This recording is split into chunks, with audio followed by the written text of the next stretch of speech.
How are you all?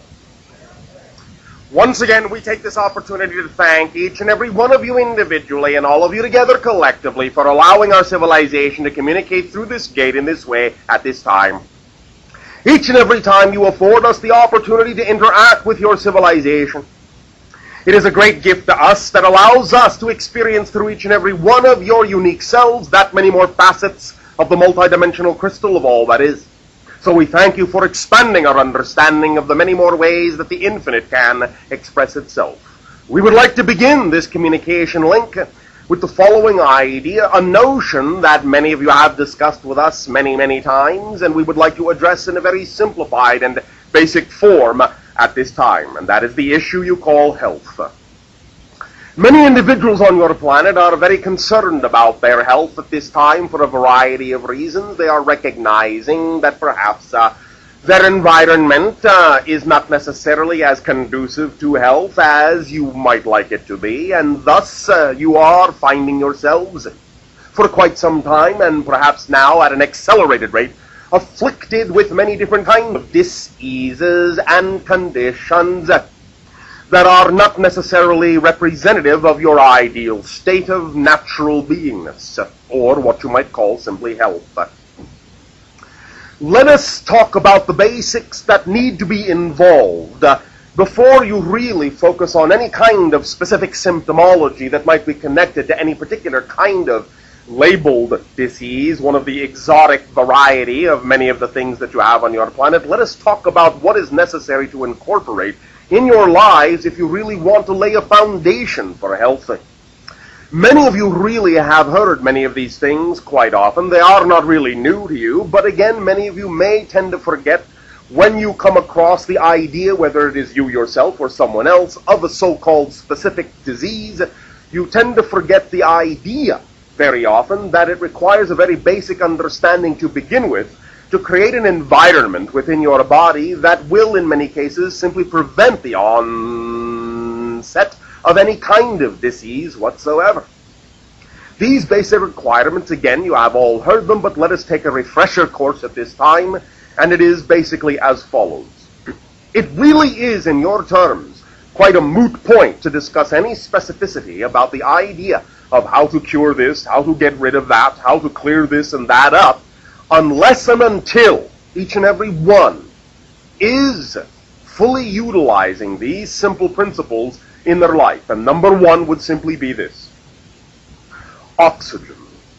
Many of you do not necessarily allow yourselves to get the full requirement of oxygen in your systems, especially, no offense, in the way that your atmosphere happens to be at this time in terms of the fact that it is loaded with pollutants.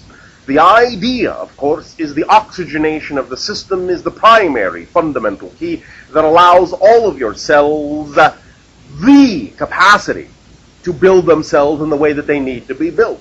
Oxygenation of the system is the fundamental element to begin with and can to some degree be enhanced to the best of your ability by making at least an attempt to find some relatively clean environment, and or at least oxygenation of the system through the idea of deep breathing exercises, some kind of yogic practice, or at least some kind of restful meditation wherein there are deep, regular breaths, or at least the idea of relaxation so that you are not, in that sense, panic breathing, which is short breaths, do not allow the idea for oxygenation of the system to fully occur. Number one, then, oxygen, oxygenation of the system. Number two, hydration of the system. Do you have enough water? You are, as physiological beings, mostly water, yet many of you will ingest many things that will actually divest you of the hydration of your system, dehydrate you. And as many of you are beginning to understand, many of the so-called symptomologies that you might begin to attribute to many exotic diseases are actually nothing more than the symptoms of dehydration. In the sense, then, that your body is similar, in a sense, by analogy to a battery. If you do not have proper hydration, not enough water, then your cells, in that sense, can burn out, short out. You can become, in that sense, dry, like a battery, and cease to function, cease to become electrically conductive. And in that sense, also, lack of hydration, lack of water in the system will not allow your cellular structure to flush the toxins in your system from the system, and this can cause many forms of buildup that will allow the immunological system and many cellular and enzymatic functions to cease, thus again causing many different kinds of symptomologies that can then open the door and lead the way to opportunistic organisms to bring about more and more complete forms of disease. So, the second idea is hydration of the system. Each and every one of you must find that it will be generally acceptable to have between 1 and 2 quarts of water a day. Otherwise, you will find you may not really readily have enough. Now, of course, every single individual is different, but you must understand something very important. When you are actually thirsty, that is your body's final signal that you do not have enough water. If you had proper hydration, you would rarely ever be thirsty. So use that as a marker. Number 3, you have heard this, of course, many times, and again, it is of paramount importance and is not to be taken lightly. Exercise.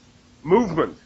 Movement is like the ability to pump the body, to allow the muscles to function as pumps for the cellular structures, to allow the water to flush the toxins from the system, to allow there to be energetic revitalization, and allow there to be strengthening of the muscular and skeletal structures, to utilize all of the different mineralogical elements that are going into the body and to allow them to act as building blocks nutritionally.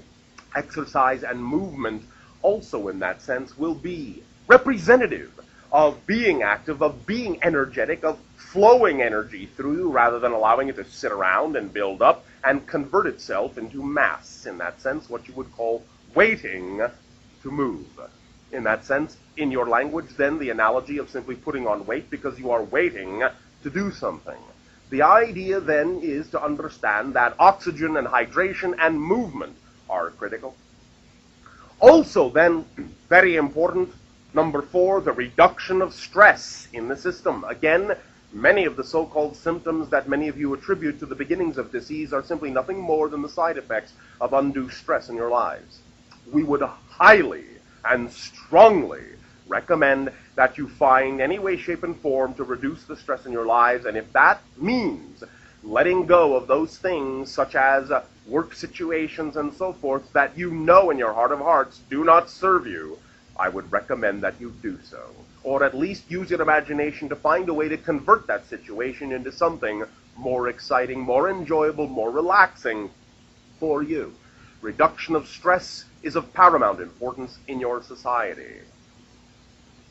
Number 5, the actual attempt at elimination of whatever toxins may already be in the system, removal of the toxins from the environment you are in, removal of the toxins, cleansing of the system for the buildup of toxins that may already be in the body is also of critical importance, and there are many different kinds of cleansing rituals that one can take advantage of to allow the system of the body to be cleansed out from the buildup that may have occurred over time, and to allow yourself to remove from the body many different kinds of heavy metal poisonings, and to allow yourself to pay attention to what it is you put in your body in terms of the pesticides and the heavy metal toxicity that may exist side by side with many of your foodstuffs. So removal of the toxins from the system is also of paramount importance. Number 6, the idea also of lightening up your diet in many ways, especially in that in your society you have many different kinds of hormone imbalances and toxic substances that have been injected and added to many of your foodstuff. Lightening up your diet will at the very least assist your body by the ingestion of more and more foodstuffs that contain higher amounts of water, such again as the vegetable foodstuffs in that sense, that are mostly water, just like your body, and eaten in raw, fresh state, as organic as possible, will also be of great assistance in lightening up your energy and allowing for cleansing of the system.